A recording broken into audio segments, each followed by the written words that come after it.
बिस्मिल्लाहिर्रहमानिर्रहीम। अस्सलाम वालेकुम। उम्मीद है आप सब खैरियत से होंगे। मैं हूं आपकी होस्ट मुक़द्दस शफ़क़त और आज मैं करने जा रही हूँ आपके लिए एक शॉर्ट सा नावल रीड जिसका नाम है चांदनी अस्करम मीम एन। तो नावल शुरू करने से पहले मेरे से एक फॉलोवर ने रिक्वेस्ट की थी कि एक सेकंड वाइफ वाला नावल पढ़ें। इंशाल्लाह नेक्स्ट वही नावल होगा एंड 1-2 दिन में उसकी रीडिंग स्टार्ट हो जाएगी। मगर उससे पहले एक शॉर्ट सा नावल मैं आपको देना चाहती हूँ क्योंकि इसकी स्टोरी बहुत अमेजिंग है, क्योंकि सुनने में आया है। मैं भी आपके साथ पहली दफ़ा इसको रीड करेंगे। होप सो हमारा ये वाला सफ़र बहुत अच्छा गुजरेगा। तो चलिए शुरू करते हैं नावल को। ना वफ़ा का ज़िक्र होगा, ना वफ़ा की बात होगी, अब मोहब्बत जिससे भी होगी रमज़ान के बाद होगी। वो रगड़ रगड़ का बर्तन मांजता ज़ोर शोर से अपने ख़यालात का इजहार भी कर रहा था। अल्लाह का वास्ता है हिसाम, अपनी ये सस्ती शायरी कम से कम आज तो बंद कर दे। इतने ज़्यादा काम देख देख कर मेरा बीपी लो रहा है और तुझे घटिया अशार सुनाने की पड़ी है। सीढ़ी पर चढ़कर खड़े जाले साफ करते इबाद ने जल कर कहा तो हसाम नाक चढ़ा गया। बेटा तुझे अकेले को तो काम नहीं करने पड़े, मेरी जवानी भी तेरे साथ ही रुल रही है। हाय काश अम्मी अबू एक अदद बहनी पैदा करके दे जाते। इस मनहूस अहमद के बाद ही उन्होंने मनसूबाबंदी याद आई। हसाम की चलती ज़बान को ब्रेक कमर पर पड़ने वाले भारी जूते की ज़ब ने लगाई थी। वो गुस्से से अहमद को देखने लगा जिसने पैरों में पड़ा जूता खींच कर इसकी कमर में दे मारा था और अब होनहार नागाहों से इसे ही देख रहा था। काश तू जैसा नमूना पैदा करने से पहले इस मनसूबाबंदी का ख्याल आ गया होता। इन्हें और साले मेरी प्यारी बहन क्या मासी बनकर घर के काम करती, इसे तो मैं शहजादी बना के रखता। बहन का शौक जिस कदर अहमद को था इन चारों में से और किसी को भी ना था। अहमद और हसाम में चूँकि 1 साल का ही फ़र्क था इसलिए इनमें मजाक में हाथ पाई तक चलती थी।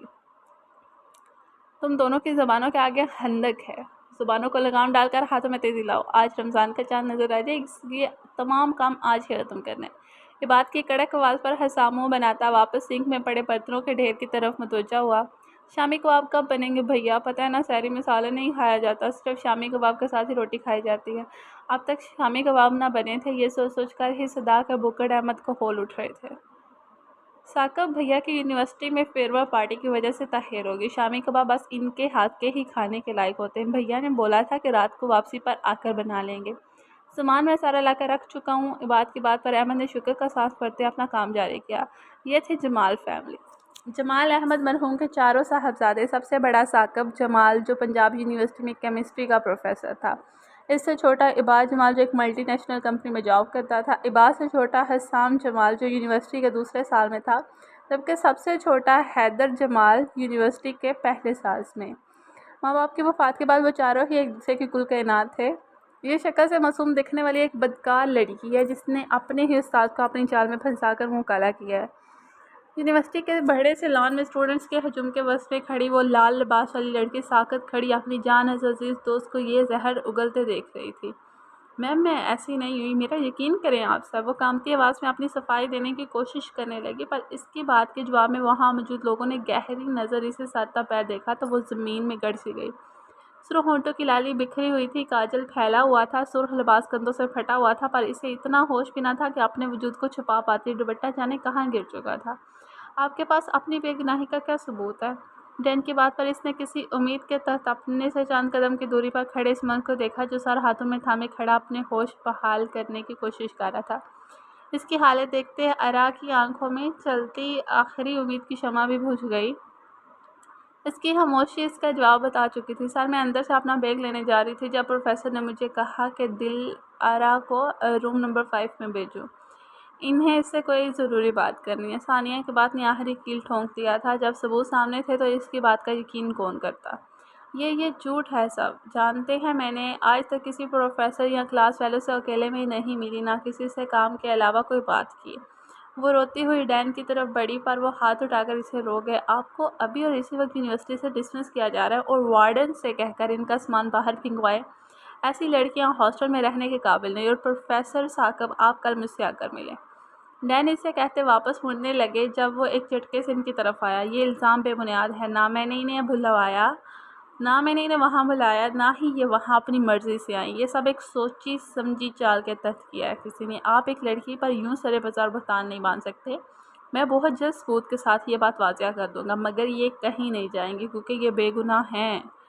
इसकी पथरीली आवाज़ पर दिलहरा के दिल चाहा कि आगे बढ़कर इससे अपनी सफाई दे, पर कहाँ मुमकिन था। सबूत हमें पहले ही मिल चुके हैं। आप हमारे बहुत अच्छे उस्ताद हैं, फ़िक्र मत करें, आपकी जान महफूज है। डैन के बात पर वो इनके दोगलेपन पर लबरेज कर रह गया। आपको आपकी जॉब मुबारक, कल आपको मेरा रेजिग्नेशन लेटर मिल जाएगा। तो उस लहजे में कहता वो आंखों में इज्जत की लाली लिए झटके से वहाँ से निकलता गया। वो साकित खड़ी थी जब इसके नाम नहाद बेस्ट फ्रेंड ने इसका बैग लाकर इसके कदमों में फेंका। इसने चुपचाप बैग उठाया और वहाँ से निकलती चली गई। ठीक 5 मिनट बाद वो जीटी रोड के दरमियान में जा खड़ी हुई। इससे सामने से तेज़ रफ्तार गाड़ी अपनी जानिब दिखाई दे रही थी। गाड़ी 3 कदम के फासले पर थी जब कोई इसका बाजू सख्त गिरफ्त में लेता इसे अपनी तरफ खींच गया। एक बुलंद चीख दिल आरा के हलक से बरामद हुई थी। बाथरूम साफ़ करने के लिए तुम लोगों को बस नहीं मिलता हूँ क्या? जब बाथरूम इस्तेमाल सब करते हैं, सफाई सब मेरे अकेले की ज़िम्मे क्यों?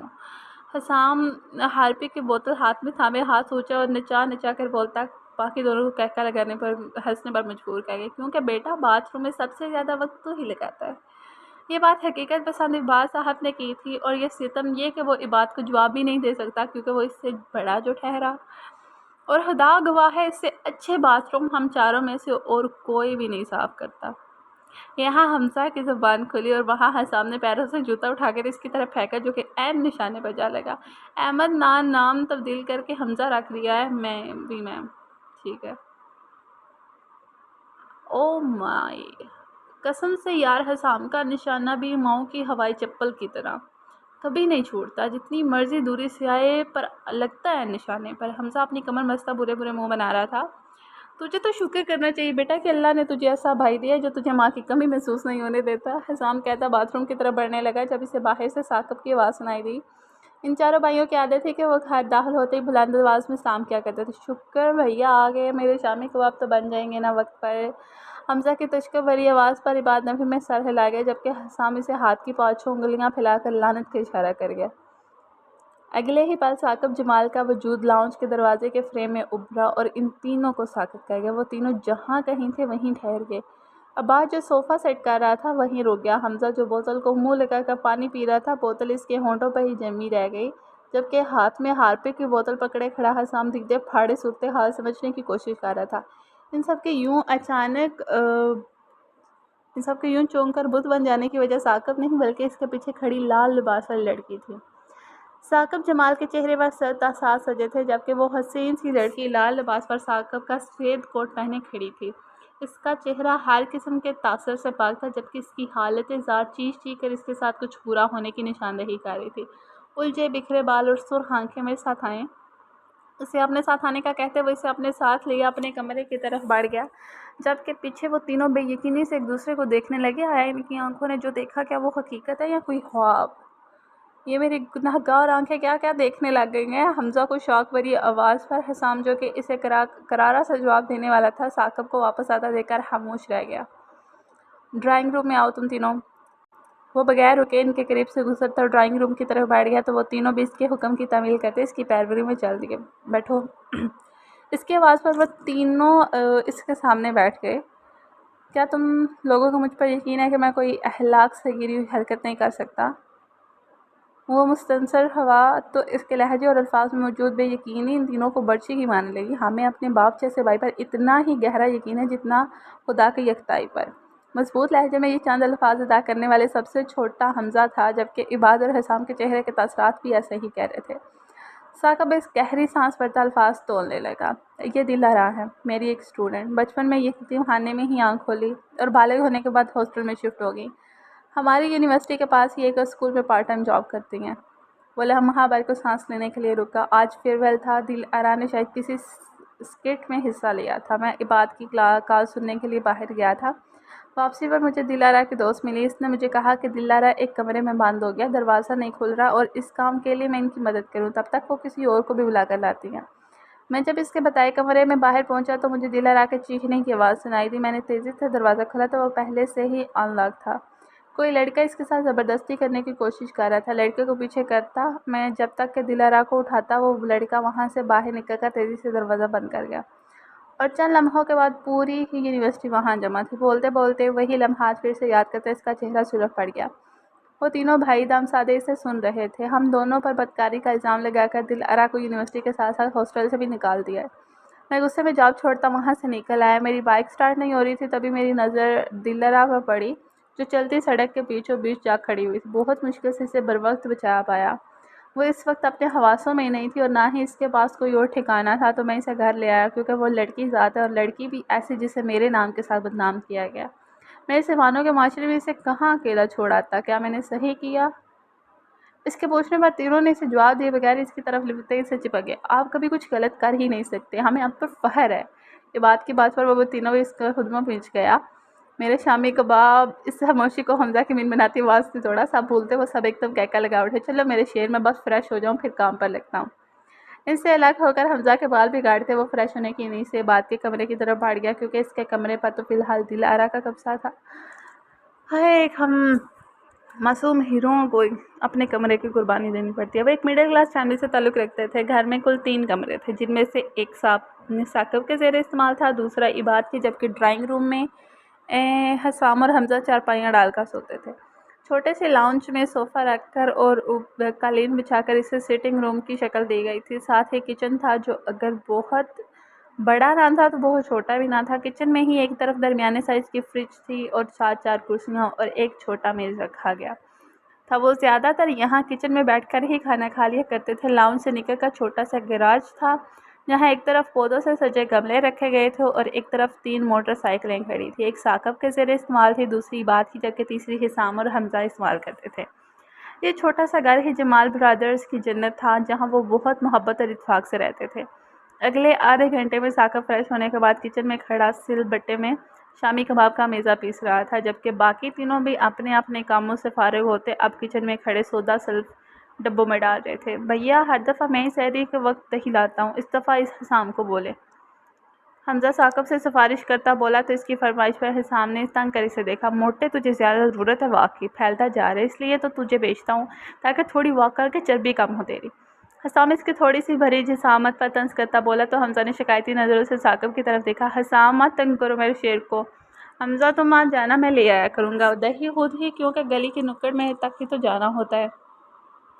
साकिब भी बाद में वो सामने खूनखार नज़रों से हमजा की तरफ देखा, जैसे ये सब इसी का कसूर हो। अच्छा, लड़ना बंद करो और जाकर सो जाओ, सुबह वक्त पर उठना भी है। इबाद यार, अगर मैं तुम्हारे साथ तुम्हारा रूम शेयर करूं तो तुम्हें कोई एतराज़ तो नहीं? वो तीनों को तंबिया करता आखिर मेरे पास से मुस्तसर हुआ तो वो झट से नफ़ी में सर हिला गया। वो चारों हंसी मजाक कर रहे थे जब साकिब के कमरे में बैठी दिलअरा अपने नसीब पर अपने अल्लाह से शिकवा शिकायत में मगन थी। ये जाने बगैर कि अल्लाह ने इसका नसीब कितना प्यारा बनाया है, ये जाने बगैर कि ज़िंदगी इसके लिए कौन सा नया मोड़ लेने वाली थी। मेरी उम्र रोटियां बेलते ही गुजर जानी है शायद। ये बात की बात पर पानी पीते हमजा का बेसाता कहकर छूट गया। आपको किसने कहा था कि गोल मटोल परफेक्ट रोटियां बनाया करे? भाई, मैंने तो अपनी ज़िंदगी से यही सबक सीखा है कि कभी कोई काम सीधा मत करो, क्योंकि जो काम आपको अच्छे से आ जाए वो फिर आपके ही बल्ले बढ़ जाता है। मशरिक हो या मगरिब, शुमाल हो या जनूब, आंधी हो या तूफ़ान, वो काम हर हाल में आपको ही करना पड़ता है। हसाम फ्राई शामी कबाब प्लेट में रखता हुआ बोला तो ज़िंदगी में पहली बार इबाद को हसाम की बात से इत्तेफाक करना पड़ा। वैसे भैया, बाकी बातें छोड़िए, हमारी भाभी जान को एक सुघड़ शोहर तो ज़रूर मिल जाएगा। हमजा की बात पर इबाद हाथ में पकड़ा चिमटा कि इसके बाजू पर मार गया, जिसके जवाब में वो सीख करके रह गया। चंद मिनटों में ही वो तीनों भाई टेबल से जा चुके थे। भैया, क्या आपके स्टूडेंट सैरी नहीं करेंगे? इनको भी तो रोज़ा रखना होगा ना? हमजा की बात पर साकिब, जो कि कुर्सी पर बैठने लगा था, एकदम चौंक कर रुक गया। तुम लोग बैठो, मैं इन्हें बुलाकर लाता हूँ। बल्कि ऐसा करता हूँ कि खाना इनके कमरे में ही दे आता हूँ, क्या पता वो हमारे साथ बैठकर खाना खाने को मुनासिब ना समझे। इसके बाद पर तीनों भाई मुत्फिक होते सर हिला के तो साकिब दिलअरा के लिए ट्रे से जाने लगे। दरवाज़ा खटखटाकर वो इसके जवाब का इंतज़ार करने लगा। जब चंद लम्हों बाद ही दरवाज़ा खोल गई। सहरी कर लें। साकिब खाने से बड़ी ट्रे इसके सामने कर गया, जिसे वो बगैर कोई भी लफ्ज़ कहे थाम गई तो साकिब वहीं से वापस मुड़ गया। फजर की नमाज़ पढ़ने के बाद दिलअरा खाली बर्तनों वाली ट्रे लिए झिझकती हुई कमरे से बाहर निकली तो घर सुनसान पड़ा था। लड़के सब शायद नमाज अदा करने मस्जिद तक गए थे। वो किचन की तरफ गई तो किचन गंदे बर्तनों से भरा पड़ा था। कुछ सोचकर वह कमीज़ के बाजू कहनियों तक मोड़ती बर्तन धोने में झट गई। बर्तन धोने के बाद वो स्लैब साफ़ करती वाइपर पकड़ गई। अभी वो किचन से वाइपर लगाए रही थी जब बाहर से आवाज़ें आना शुरू हो गई। दिलअरा एकदम घबरा सी गई। नमाज अदा करने के बाद साकिब और अब्बास, जो किचन साफ़ करने की खातिर किचन की तरफ आ रहे थे, दिलअरा को वहाँ देखकर रुक गए। वो मैं बर्तन रखने आई थी और फारग भी थी तो सोचा साफ़ कर, तो इनकी निगाहों का मतलब समझती वो अपनी वहाँ मौजूदगी की वजाहत देने लगी, जिसके जवाब में बाद इसे हल्की सी मुस्कुराहट से नवाज किया, जबकि साकिब वहाँ सर हिला गया। आपको डरने या घबराने की बिल्कुल भी ज़रूरत नहीं है, आप हमें अपने भाई ही समझे, आप यहाँ बिल्कुल महफूज हैं और इसे अपना ही घर समझे, जैसे चाहें आप रह सकती हैं। ये बात नरमी से शफ़क़त भरे अंदाज़ में कहते इसके सर पर हाथ रखता अपने कमरे की तरफ चल दिया। किसी चीज़ की ज़रूरत हो बिला झिझक बोल दीजिएगा, हिचकिचाने की ज़रूरत नहीं। साकिब संजीदगी से कहता वहाँ से बात के कमरे की तरफ चला गया तो दिल अरा की जान में जान आई। वाइपर लगाकर वो किचन से बाहर निकली तो सामने ही हसाम और हमजा खड़े नजर आए। कैसी हैं आप ही, क्या हम आपको आप ही बोल सकते हैं? हमजा इसकी तरफ देखता है, हिचकिचाकर पूछने लगा तो इसकी आंखों से छलकते इश्तियाक को महसूस करते हुए धीरे से मुस्कुराकर इस बात में सर हिला गई। मुझे बहन का तो बहुत शौक है, पर आपको आप ही नहीं बोल सकता क्योंकि प्यारी लड़कियों को मैं बहन नहीं बोल सकता यार। हसाम मुँह बनाता बेचारगी से बोला तो इसके अंदाज पर बेसाता दिलरा को हंसी छूट गई। आप रात देर से सोई थी तो अभी ये नींद आ रही होगी यकीनन आपको। अभी आप सो जाएं और हम सफाई कर ले, फिर यूनिवर्सिटी से आने के बाद हम आपको ढेर सारी बातें करेंगे। हमजा के इश्तियाक पर वो खूबसूरती से हंस दी। बाकी सब तो ठीक है, पर आप सफाई क्यों करेंगे खुद? दिलरा के सवाल पर वो दोनों भाई एक दूसरे को देख कर रह गए। बात कुछ यूँ है हसीन आरा कि किचन का काम दोनों बड़े भाइयों के सपोर्ट है और बाकी घर की सफाई सुथराई का हम दोनों का सर। भाइयों के हिस्से का काम तो आपने कर दिया, पर हम बेचारों को तो अपने हिस्से का काम करना है ना। इसे पूरी तफसील बताता शर्ट के बाजू फोल्ड करने लगा। नहीं आप बात करें, मैं कर दूंगी, मेरे लिए बिल्कुल भी मुश्किल नहीं है। दिलहरा जल्दी से बोली तो हसाम जड़ से नफ़े में सरे। बिल्कुल भी नहीं, ये हमारा मामूल है, हम झटपट कर लेंगे, आप फिलहाल आराम करें, बाकी हम बाद में डिस्कस कर लेंगे। सत्य से कहता वो वहाँ से निकल गया। प्यारी आप अभी आराम करें, बाद में मेरे हिस्से का थोड़ा बहुत कम कर दीजिएगा। अब अपने भाई की हाथ इतना तो कर ही सकती हैं ना आप। हमजा की बात पर वो मुस्कुराती हुई सर हिला के तो वो भी वहाँ से चल दिया। इनके जाने के बाद भी वो कमरे की तरफ चल दी क्योंकि इस वक्त इसके दिमाग को तो वाकई सुकून की ऐसी ज़रूरत महसूस हो रही थी। एक हफ्ता गुजर चुका था। दिल अरा बहुत ज़्यादा नहीं तो थोड़ा बहुत घर वालों के साथ नॉर्मल हो चुकी थी। साकिब से इसका सामना बहुत कम होता था, इसलिए वो सुकून में थी। साकिब घर दाखिल हुआ तो इसे मामूल के बरअक्स काफ़ी शोर शराबा सुनाई दिया। वो कमरे में जाने का इरादा तो कहते किचन की तरफ ही चल दिया क्योंकि वहीं से शोर सुनाई दे रहा था। हमजा के बच्चों छोड़ो, तुम सारा खराब कर रहे हो, मैं कर लूँगी, तुम छोड़ दो बराए मेहरबानी। किचन के दरवाजे से अंदर दाखिल होते इसे दिलरा की झुंझलाई आवाज़ सुनाई दी। यार आप ही, मैं तो आपकी मदद करने की कोशिश कर रहा हूँ और आप हैं कि उल्टा मुझे ही डांट रही हैं। ये रोती बसूरती आवाज़ हमजा की थी। हसीन आरा, मैंने आपसे पहले भी कहा था कि ये चूज़ा काम बिगाड़ने में नंबर 1 है। आपको ही शौक हुआ था इस प्यारे बच्ची को साथ लिखाने का। हसाम की चढ़ाती आवाज़ पर जहाँ हमजा जी हाँ वही दिल आरा। हसाम और आवाज़ ज़ोर से हंसती है। साकिब हैरत भरी नज़रों से सामने नजर आते मंजर देखने लगा जहाँ दिल आरा कोई रेसिपी ट्राई कर रही थी और हमजा इसकी मदद करने की कोशिश कर रहा था। इबाद कुर्सी पर बैठे अपने आके मेज़ पर रखी सब्ज़ी बना रहा था और हसाम शरबत बनाने के साथ साथ हमजा की टांग भी खींच रहा था। जाने के ऊपर सामने नजर आता मंजर देखकर साकिब को खुशगवार सी हैरत हुई थी। हमजा सुनो, जब मैं कहूँ तब रोज़ा अफ्तार करना, आज इससे पहले नहीं। हसाम की संजीदा आवाज़ में सुनाई देते हुक्म पर हमजा ने समझी से इसकी जानब देखने लगा। पर क्यों? वो दिल की बात ज़बान पर ले ही आया था। क्योंकि पिछली मरतबा भी तुमने फोतगी के ऐलान पर अफ्तारी कर ली थी। हसाम की बात के जवाब में जहाँ इबाद और खुद हसाम का छाल पर कहका सुनाई दिया, वहीं दिलरा हंस हंस के लोटपोट होगी। साकिब के लबों को भी प्यारी सी मुस्कुराहट ने छू लिया। हमजा बेचारे की रूहासी शक्ल देखने लायक थी। यार तब मैं बहुत छोटा था, हर कितनी मरतबा इस बात की याद दहानी करवाओगे तुम? और हंसा होकर बोला तो सब एक मरतबा फिर से हंस हंस के लोटपोट हो गए थे।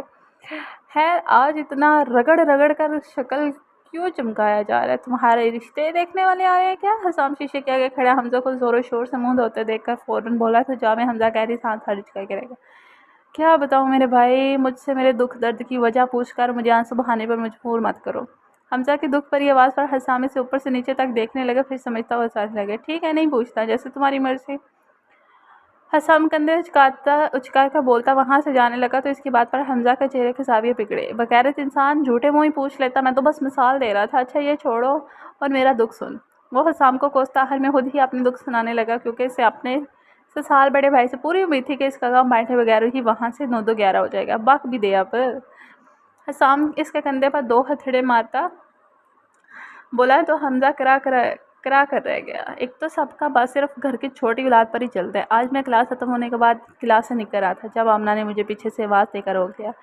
मेरा तो दिल गार्डन गार्डन हो गया कि आखिरकार इसे मेरी मोहब्बत महसूस होएगी जो मुझे पुकार बैठी। हमज़ा की बात पर हसाम भी अब की बात मुतजस्सिस होता कि इसके नज़दीक हो। अच्छा, फिर हसाम की इश्तियाक भरी आवाज़ पर हमज़ा इसका बाजू अपने कंधे से हटा गया। मेरे करीब आकर बहुत प्यार से बोली कि हमज़ा भाई, आपका रंग तो मज़ीद काला पड़ता जा रहा है। मेरी मान का सुबह शाम साबुन से मुँह धोने के बाद फेयर एंड लवली क्रीम लगा लें, देखिएगा रंगत में कदरे अफाका होगा। बात पूरी हुई तो आमना ये जा वो जा। हमज़ा की पूरी बात सुनते ही हसाम हंस हंस कर दोहरा होता लाउंज में मौजूद सोफ़े पर गिर गया। इसका रद्द-ए-अमल देखते हमज़ा को अफ़सोस हुआ कि क्यों इस कमीने के कमीनेपन को जानते बूझते अपने दिल की बात इससे कर गया। सही जा रहे हैं मेरे भाई, बड़े-बड़े मोटिवेशनल स्पीकर भी वो काम नहीं कर पाते जो काम औरत का ताना कर जाता है। हसाम हमज़ा को छेड़ता एक बार फिर बेलगाम हंसने लगा, जबकि इसके मनहूस-पन पर हमज़ा इसे हाथ से इशारे से लानत नवाज़ता तौलिए से मुँह खुश्क करता कमरे में गायब हो गया। हर हसाम की कमीनी नज़रों से जो बचना था। वो अपने दोस्त जैन के दरवाजे पर खड़ा दरवाज़ा खटखटाया था, पर घर वाले शायद सो चुके थे। ये बात को कोफत होने लगी। वो वापस मुड़ने ही वाला था जब एकदम दरवाज़ा खुल गया। दरवाज़ा तो खुल चुका था, पर दरवाज़ा खोलने वाला शायद सलेमान टोपी पहन कर खड़ा था, जो इबाद को नज़र नहीं आ रहा था। जी, किससे मिलना है आपको? मद्दर सुरीली आवाज़ में सवाल सुनते बाद एकदम चौंक सा गया। किस कदर मीठी और दिलसोज आवाज़ थी। मैं जैन का दोस्त हूँ इबाद। जैन ने इफ्तारी का सामान बेचा है, ले लें। जाने क्यों, मगर आज से पहली दफ़ा वो किसी सिनफ़े नाज़ुर की झलक देखने को बेताब हुआ था। इसके बाद सुनते अगले ही पल एक नर्म और नाजुक सा हाथ दरवाजे से बाहर आया था। उसके हाथ की खूबसूरती और नाज़ुकी देखने दिल और भी मचला के दीदार के लिए। जी भाई ने बताया था, लाएँ पकड़ा दीजिए। वही मीठी सी आवाज़ दोबारा सुनते बाद चौंकर हवासों में लौटा और हाथ में पकड़े शाप पर आगे बढ़ा गया, जिसे वो अगले ही पल थाम कर धीरे से दरवाज़ा बंद कर गई। शर्म का बात, तेरे दोस्त की बहन है, इसका इल्ज़ाम तो अब शैतान पर भी नहीं डाल सकता। वो भी कहता है, उफ़, ये नफ्स भी ना, बेलगाम हमारा नफ्स होता है और इल्ज़ाम हम शैतान पर लगा देते हैं। चल बेटा, भूल जा के अभी तूने कुछ देखा है।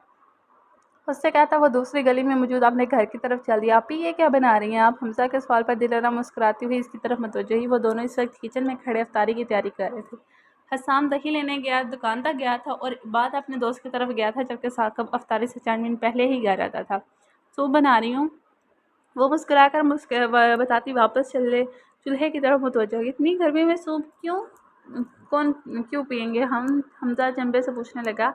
रोज़े की वजह से हमारा मैदा हाली होता है। ऐसे में हम इफ्तारी में जब एकदम ठंडा शरबत पीते हैं तो खराबी पैदा होती है। इसलिए मैंने सोचा सबसे पहले खजूर और थोड़ा सा सूप पीकर इफ्तारी कर लें तो बेहतर रहेगा। दिलारा की बात पर हमज़ा मुतफिक होता सर हिला गया।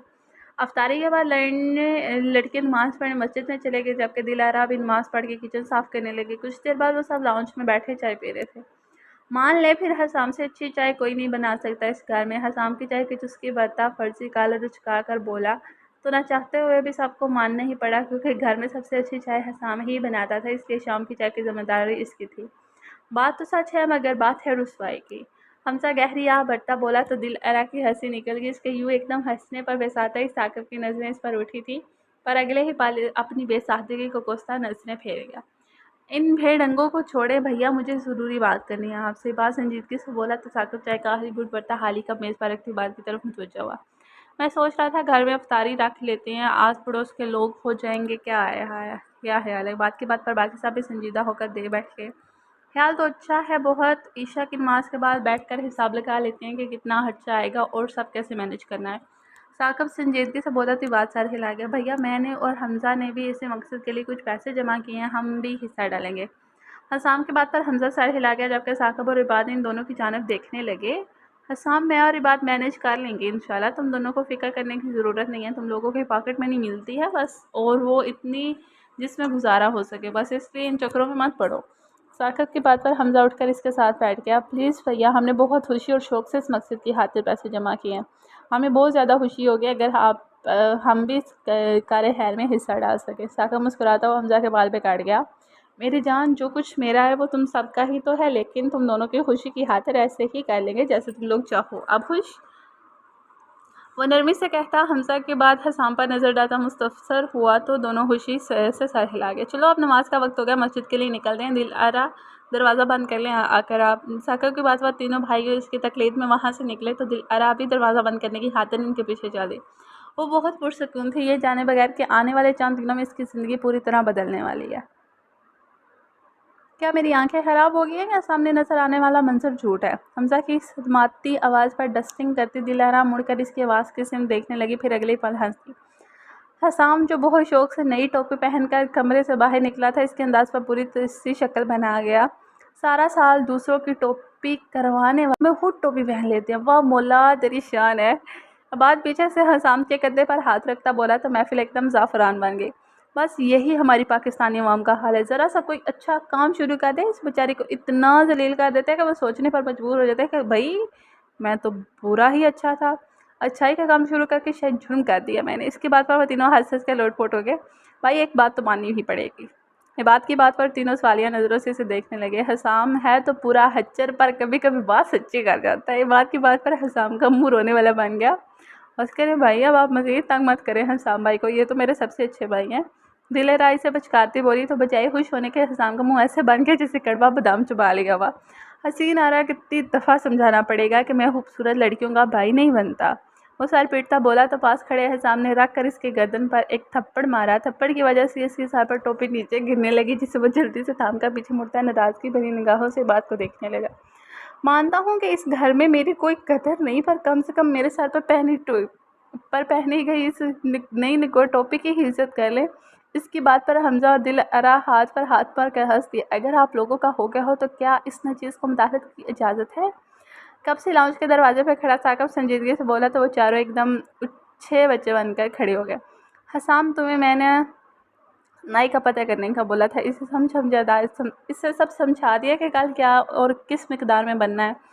इसके सवाल पर हसाम झट से सर हिला गया। जी भैया सब समझा दिया, वो कल जुम्मा के फ़ौरन बाद आ जाएगा, फिर मैं देख लूँगा वो सारा इंतज़ाम। हसाम की बात पर वो सर हिलाता है बात की तरफ मतवज्जा हुआ। फ्रूट्स का फाइनल कर लिया? वही बात से सवाल करता चंद कदम आगे आया तो दिल अरा वहाँ से खिसकने लगी जब साकब हाथ के इशारे से रोक गया।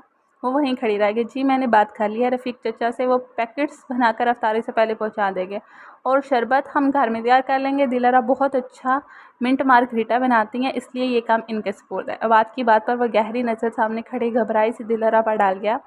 बाहर किसी से रब्ता कर लो, इन्हें परेशान करने की कोई ज़रूरत नहीं, वैसे भी इन्हें अफ्तारी में आने वाली ख़वातीन को देखना होगा। एक गहरी नज़र इस पर डालकर वो अपनी नज़र इस पर से हटा गया। नहीं कोई मुश्किल नहीं, मैं आसानी से मैनेज कर लूँगी। बात भैया को मैंने ही बोला था। इससे पहले कि बात कोई जवाब देता वो खुद ही बोल पड़ी, जिस पर साकिब दोबारा से देखता सर हिला गया। और हमज़ा तुम्हारा काम हुआ? अब हमज़ा की बारी थी। जी भैया मैं खजूरें ले आया हूँ, किचन में रखी, आप चेक कर लें। और हाँ समोसों का आर्डर भी दे आया हूँ, कल वक्त पर उठा लाऊँगा। हमज़ा के पुरजोश होकर जवाब देने पर साकिब मुस्कुराकर इसका गाल थपथपा गया। मुझे पता था मेरा शहर अपना काम पूरी जिम्मेदारी से करेगा। इसकी बात पर हमज़ा से शार सा होता मुस्कुरा दिया। दिल हरा ये मैं आपके लिए कुछ नए कपड़े और जूते लाया हूँ, चेक कर लें। वो हाथ में कपड़े पकड़े 3 बैग दिलहरा की तरफ बढ़ाता बोला तो वो झिझकती हुई इसके हाथ से बैग थाम गई। इसकी क्या ज़रूरत थी सर, मेरे पास पहले से मौजूद हैं, आपने तकल्लुफ़ किया। वो बिलावजह डोटा सही करती बोली। वो साकिब नफ़ी में सर हिला गया, जबकि बाकी तीनों भाई आंखों में एक दूसरे को शरीर इशारे कर रहे थे। ज़रूरत महसूस हुई तो हिलाया और कोई तकल्लुफ़ नहीं किया। मज़ीद किसी भी चीज़ की ज़रूरत महसूस हो बिला झिझक बोल दीजिए, मुझसे नहीं तो इन तीनों में से किसी से।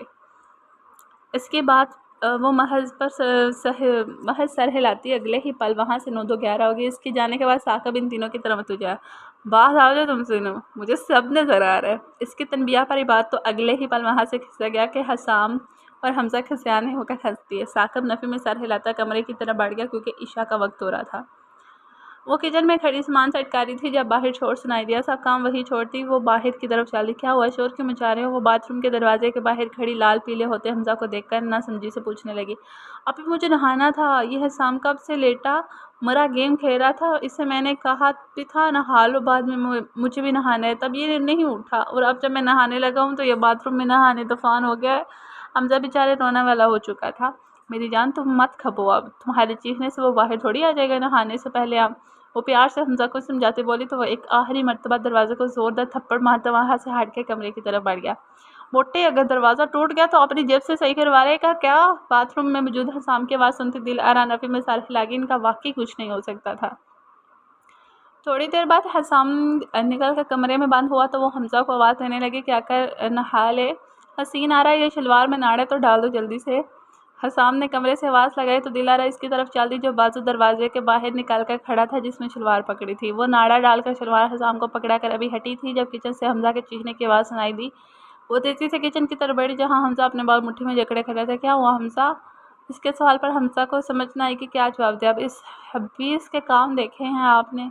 गीज़र बंद था तो मैंने पानी गर्म होने के लिए चूल्हे पर रखा था, जिसे जलील ने इस्तेमाल किया है। अब मैं कैसे नहाऊँ? हमजा की बात तो दिलारा को हंसी भी आई और अफसोस भी हुआ। मैं आज इस आस्तीन के सांप को जिंदा नहीं छोड़ूंगा। हमजा गुस्से से तनफन करता कमरे की तरफ बढ़ा। तब तक हसाम अंदर से लात लगा चुका था। हमजा जोर जोर से दरवाज़ा पीटने लगा। दिलारा परेशान नज़रों से इसे देखने लगी। साकब और अब्बाद भी घर नहीं थे जो इन दोनों को बाज रख लेते। हमजा, वो अब दरवाज़ा नहीं खोलेगा, जानते हो तुम इसे। जुम्मा होने वाला है, मेरे भाई जैसा भी पानी है नहा लो, अब मज़ीद वक्त ज़ाया मत करो। वो हमजा को बचकाती बोली तो वो बेचारा चारों न चार नहाने चल दिया, वो भी ठंडे पानी से। दिलारा नफ़ी में सारे हिलाते अपने कमरे की तरफ बढ़ गई। आप यहाँ क्या कर रही हैं? बाहर आए ना। वो जो बेड पर बैठी परेशानी से हाथ मसल रही थी हमजा की बात पर एकदम अपनी जगह से उठ खड़ी हुई। हमजा, बाहर सब औरतें बहुत अजीब नज़र से मुझे देख रही हैं, मैं नहीं जाऊँगी बाहर।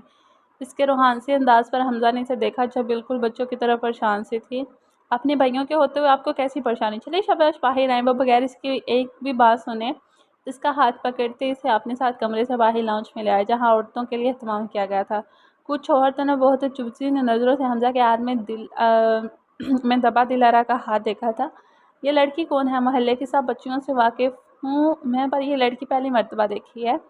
वही हुआ जिसका दिलारा को डर था। एक खातून ने यह सवाल कर ही डाला था। अफ्तारी भी होने वाली थी और वह इस वक्त कोई तमाशा नहीं जाती थी, इसलिए कमरे में बंद थी, पर हमजा ने इसे मुश्किल में फंसा ही दिया।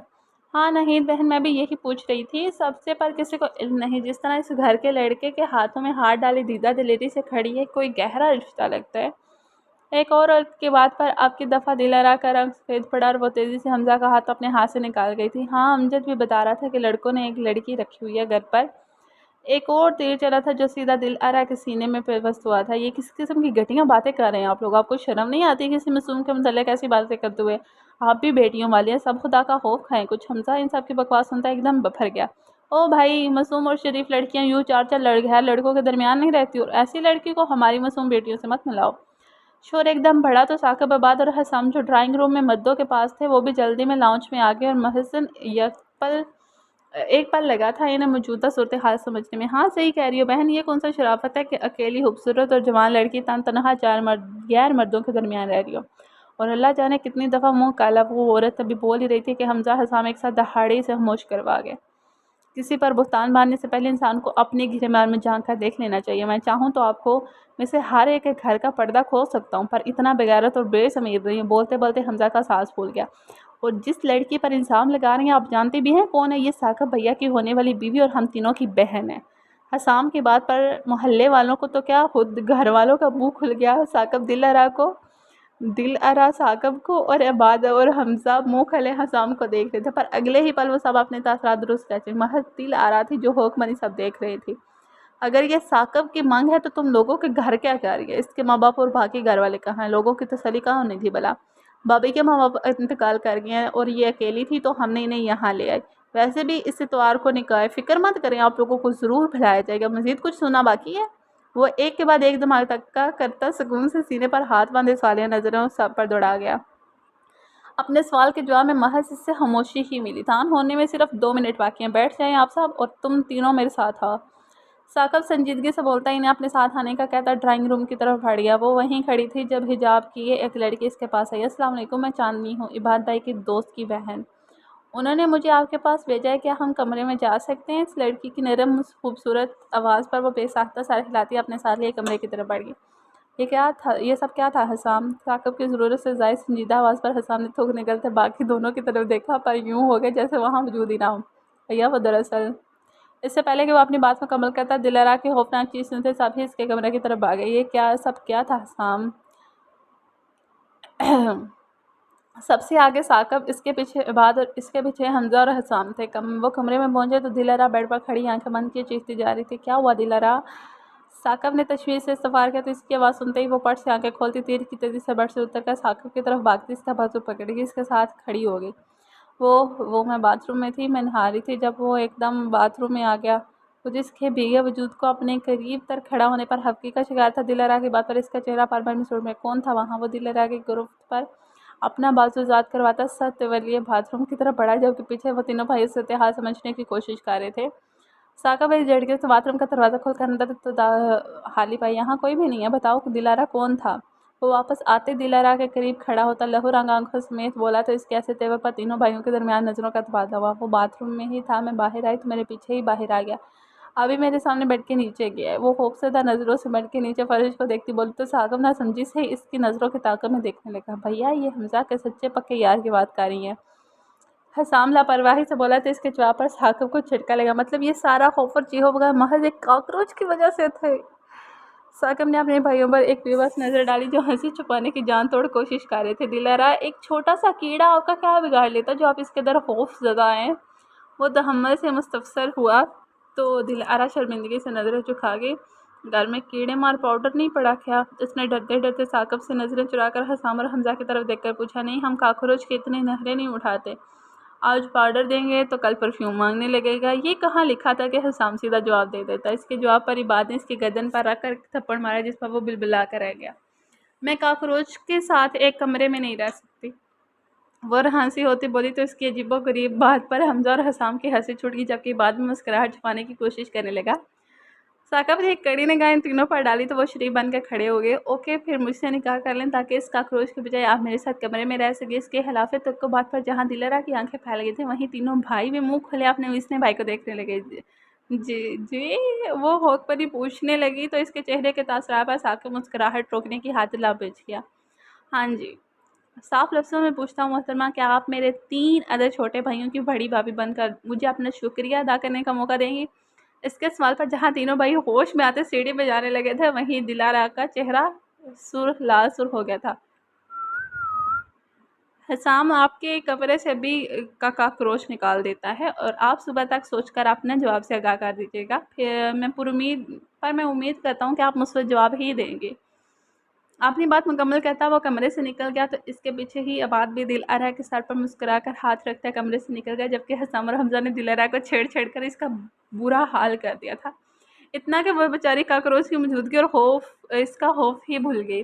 जैन का एक्सीडेंट हो गया था और वह 2 दिन से अस्पताल में दाखिल था। जैन की एक ही बहन और अम्मी थी, बस वालिद हयात नहीं थे। 2 दिन से अबाद अस्पताल में ही घन चक्कर बना हुआ था। अभी अभी इसकी अम्मी अस्पताल थी, उन्होंने अबाद को घर से जैन के लिए सूप लेने भेजा था जो चांदनी बना चुके थे। वो जैन के घर के बाहर खड़ा दरवाज़ा खटखटाते इसके खुलने का इंतज़ार कर रहा। जी कौन। वही मीठी आवाज़ बात के कानों से टकराई तो इसे अपनी रूह तक का सुकून फैलता महसूस हुआ। जानते नहीं क्या तो है। जैन और इबाद मोहल्लेदार होने के साथ साथ बचपन के दोस्त भी थे, पर ये दोस्ती घर के बाहर तक ही महदूद थी। चांदनी पर्दा करती थी, इसकी बात कभी इसका चेहरा देख नहीं पाया था, पर वो इसकी खूबसूरत आवाज़ और नाजुक से मोमी हाथों का दीवाना था। इसे पता था ये लड़की हसीन तक थी। इबाद को पता ही नहीं चल सका कि कब इसके दिल में चांदनी के लिए मोहब्बत पैदा हुई। मतलब मोहब्बत हमारे ख्याल में थोड़ी हुआ करती है, ये तो कभी भी किसी से भी हो जाया करती है। बस इबाद जमाल को भी चांदनी लियाज से मोहब्बत हो गई थी और जाने कब से। मैं हूँ इबाद। इसके जवाब पर वो थोड़ा सा दरवाज़ा खोल गया। आप रुके, मैं खाने का बैग लेकर आती हूँ। अपनी असली नरम आवाज़ में कहती वो फिर से दरवाज़ा बंद करती पलट गई। इसकी वापसी ठीक 2 मिनट के बाद हुई थी, शायद वो पहले ही खाना पैक करके रख चुकी थी। घर के खुले दरवाजे से एक मोमी हाथ बाहर आया तो इबाद की आंखें इसके नाजुक हाथ पर जम से गई थी। किस कदर खूबसूरती से तराशा था ऊपर वाले ने इसके हाथों को। ये पकड़ लें भाई। इसकी रोई सी आवाज़ पर वो जहाँ होश में आता खुद को मलामत करता अपनी नजरें हटाकर बैग पकड़ गया। वहीं इसके बाइक कहने पर इसके मुंह के जाविये बुरी तरह बिगड़ के यूं जैसे कड़वा बादाम चबा लिया। एक तो ये हम लड़कियों की काफ़ी पुरानी और एक कहते हैं ना आदत है कि हर बंदे को पहले भाई कहना, बेशक बाद में वो आपका मजाजी खुदाई क्यों ना बन जाए। तो ये दिस इज़ वो कहते हैं ना, इसके बैग पकड़ने की ही देर थी कि वो फिर से दरवाज़ा बंद कर गई। कोई नहीं बात बेटा, तेरा वक्त भी आएगा। मुंह में भड़बड़ाता वो सामने खड़ी अपनी बाइक की तरफ बढ़ गया, जबकि लबों पर खूबसूरत मुस्कुराहट चमक रही थी जो कि यकीनन किसी के खुशगवार ख्याल की अलामत थी। शाम उठो जल्दी, हरी मिर्ची और पुदीना ख़त्म हो गया, पहले वो ला दो। वो लाउंज में सोफे पर नीम दराज मोबाइल पर गेम खेल रहा था जब दिलआरा इसके पास आती हुक्म सुना गई। ये लेवल ख़त्म होने वाला है, फिर ला देता हूँ। वो हनूस गेम में मगन बोला, लेकिन मैं अफ्तारी बना रही हूँ, मुझे अभी चाहिए, वक्त बहुत कम रह गया है। इसके बाद पर हसाम ने एक दफ़ा नज़र उठाकर इसे देखा, फिर वापस मोबाइल में घूम गई। यार मैं गेम खेल रहा हूँ, आप हमजा को बेचते हैं। इसकी बात पर दिलरा इसे घूर कर रह गई। पहले इससे ही बोला था, पर वो अपने दोस्त की कार पर बाहर निकल गया, ना जाने कब तक वापस आए। वो इसे बताती, एक नज़र घड़ी पर डाल के जहाँ अफ्तारी में थोड़ा सा वक्त ही रहता था बस। इबाद भैया से बोल देना। फिर इसकी लापरवाही पर दिल अरा दांत कचकचा कर रहेगी। इबाद भैया अस्पताल गए हुए हैं, अफ्तारी बाहर ही करेंगे। आज तुम उठ रहे हो या लगाऊं एक थप्पड़। हसाम के कहने पर ही वो इसे नाम से पुकारती थी। अब चंद दिनों में वो यूं सब में घुल मिल गई थी जैसे हमेशा से ये रहती हो। अच्छा, फिर आपके होने वाले सरताज घर आने वाले होंगे, इनको कॉल करके बोल दें, वो ले आएंगे। हसाम के फजूल कर पर वो कुशन उठाकर इसकी तरफ फेंकती, अपने कमरे की तरफ बढ़ गया। बाकी बस साकब वाला ऑप्शन ही बचा था। या अल्लाह, वो लड़कों के शोर पर जैसे ही किचन से बाहर निकली, सामने नजर आता मंजर देखकर चीख उठी। हमजा के सर और बाजू पर पट्टी बंधी थी, जबकि पाँव भी जख्मी था। चेहरा हराशों से पुर था। हसाम और एक और लड़के ने इसे सहारा दे रखा था। ये क्या हुआ इसे हसाम? वो तेज़ी से इसके करीब आती, इसका चेहरा नरमी से छूती, तड़प कर हसाम से पूछने, कुछ नहीं हुआ, बस एक छोटा सा एक्सीडेंट हो गया। हसाम इसे कमरे में ही ले चलते हैं।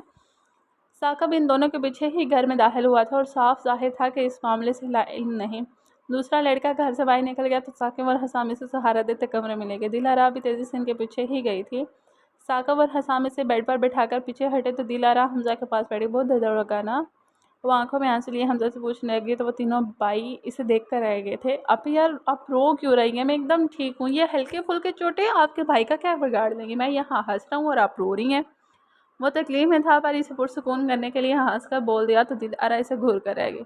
मुझे सब नज़र आ रहा है, कितनी लगी और कितनी नहीं। अजान होने वाली है, मैं जल्दी से कुछ हल्का फुल्का बना देती हूँ। और हसाम, तुम यहाँ कमरे में ही बर्तन रखो, हम आज यहीं अफ्तारी कर लेंगे।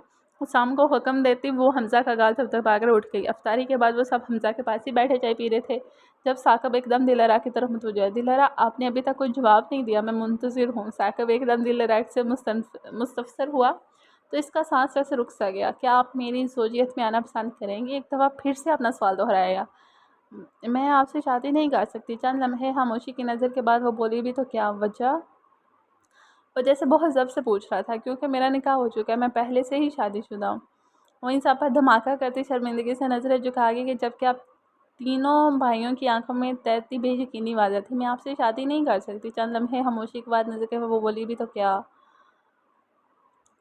ऐसा कैसे हो सकता है? सबसे पहले हमजा की बेयकीन आवाज़ निकली थी। इन सब की आंखों में तैरती बेयकीनी को देखकर दिलअरा का दिल के ज़मीन में घट जाए। आंसू तेज़ी से आंखों की सतह गिले करने लगे थे। दिलअरा, बेहतर होगा अगर आप आधी सच्चाई की जगह पूरी सच्चाई बयान करती। साकब की पुरसुकून आवाज़ पर दिलअरा ने झटके से सर उठाकर इसकी तरफ देखा। इसकी भीगी सुर्ख आंखें देखता साकब आज मुश्किल ही नज़रें इस पर से हटा पाया कि क्या मतलब। वो न समझी से बोली तो साकब सुकून से इससे बाजू सीने पर बांधता इजी होकर बैठ गया, जबकि बाकी सबकी सवालिया नज़रें इस पर ही जमी थी। अब शायद आपको शादीशुदा लफ्ज़ की जगह बेवा का लफ्ज़ इस्तेमाल करना चाहिए था। साकब की बात पर दिलरा की आंखें फटी रह गई। वो कैसे जानता था इसकी ज़िंदगी का इतना बड़ा सच? क्या तीनों भाई एक कोर्स में चीखे थे? मोहतरमा दिलरा साहिबा 10 साल की उम्र में ही बगैर रुखसती के बेवा हो चुकी थी। इसके इंकशाफ पर दिलअरा जब से आंखें मिच गईं। पर ऐसा कैसे हो सकता है? हसाम के हल से फंसी फंसी आवाज़ बरामद हुई। दिलअरा ने गहरा सांस भरते नज़रें झुकाकर बोलना शुरू किया। वो बहुत छोटी थी जब ये यतीम हो गई। माँ बाप का साया सर पर से उठ गया तो चचा अपने पास ले आए। चचा को बहुत मोहब्बत थी अपनी भतीजी से, इसलिए 4 साल गुजरे। इनका बेटा अहमद 18 को और दिलअरा 10 साल की हुई तो चचा ने अपनी बीवी की मुखालफत के बावजूद दोनों का निकाह कर दिया ताकि भाई की निशानी हमेशा अपने पास रख सके। निकाह के कुछ रोज़ बाद की बात थी जब अहमद कॉलेज से वापसी पर एक रोड एक्सीडेंट का शिकार होकर अल्लाह को प्यार हो गया। नन्ही सी दिलअरा पर इतनी सी उम्र में ही मनहूस का ठप्पा लग गया। चची ने जीना दोबार कर दिया था। दिलअरा 18 की हुई थी तो चचा की दहलीज चुपके से पार कर गई। तब से अब तक हॉस्टल्स के धक्के खाती उम्र गुजर गई थी जब एक हसीन हादसे के तौर पर वो इन मुखलिस लोगों तक आ गए। वो चुप हुई तो हसाम उठकर इसके करीब बैठता, इसके सर पर हाथ रखता, इसे आंसू बहाने से बात रखने लगा। आप इस समय आपका तो कोई कसूर नहीं है। लोगों की गंदी सोच का इलाज कहाँ किया जा सकता है? हमजा की बात पर वो सर हिलाती सर झुकागी। फिर क्या डेट फिक्स करें निकाह की? साकब की बात पर दिलअरा ने झटके से सर उठाकर इसकी जानब देखा। आंखें शौक से फैली हुई थी। भैया, मेरे ख्याल से कल का दिन ही बेस्ट है। देख काम में देरी नहीं करनी चाहिए। क्या ख्याल है? हसाम की बात पर साकिब संजीदगी से, लेकिन मैं दिलअरा ने कुछ बोलना चाहा तो साकिब ने हाथ उठाकर इसे खामोश करवा दिया। जो आपके साथ हुआ यकीनन बहुत बुरा था, लेकिन इस सब में कहीं भी राय बराबर भी आपका कसूर नहीं था। मैं आपसे ऐसा कोई ऐब नहीं, आप में ऐसा कोई ऐब नहीं जो आप इनकार करें। हाँ, अगर मुझ में कोई ऐब है तो आप बता सकते हैं। साकिब वो बात तो तेज़ी से मेरे नफ़े में सर हिला गई, भला इसमें कोई बुराई कैसे हो सकती थी? फिर क्या ख्याल है? फिर से वही सवाल दोहराएगा तो दिलहरा गहरी सांस भरती आंखें मूंद गई। कभी ना कभी किसी न किसी तो होना ही था, तो फिर साकिब ही क्यों नहीं? इससे महफूज और मोहब्बत भरा ठिकाना और लोग कहाँ मिलते इसे। जैसा आपको ठीक लगे मैं तैयार हूँ। धीमी आवाज़ में अपना जवाब सुनाती हुए कमरे से बाहर निकल गई, पर अपने पीछे उठने वाला पुरजोश शोर से स्नाइफ दिए, जिस पर वो मुतमईन से अल्लाह का शुक्र अदा करने कमरे की तरफ बढ़ गए। हसाम यार, थोड़े पैसे चाहिए। हमजा की बात पर हसाम ने आंखें घुमाते से देखा। भाई, अपने पास तो जहर खाने के भी पैसे नहीं है, तुझे कहाँ से दूँ? मलार परवाही से कहता अपने मोबाइल में गुम हो गया। अपनी ज़िंदगी का एक ही मकसद है अब। हमजा की बात पर हसाम ने नज़र उठाकर सवालिया नज़र से देखा, जैसे पूछना चाह रहा हो कि कौन सा मकसद है। ज़िंदगी में बस इतना पैसा तो ज़रूर कमा लेना है कि जिसके पास जहर खाने के भी पैसे ना हो ना, इसको इस नेक मकसद के लिए पैसे दे सको। इसके बाद पर सामने से हाथ से लानत का इशारा करते कमरे से निकल गया, तो इसके तासरात देखते हमजा की हंसी जुड़ गई।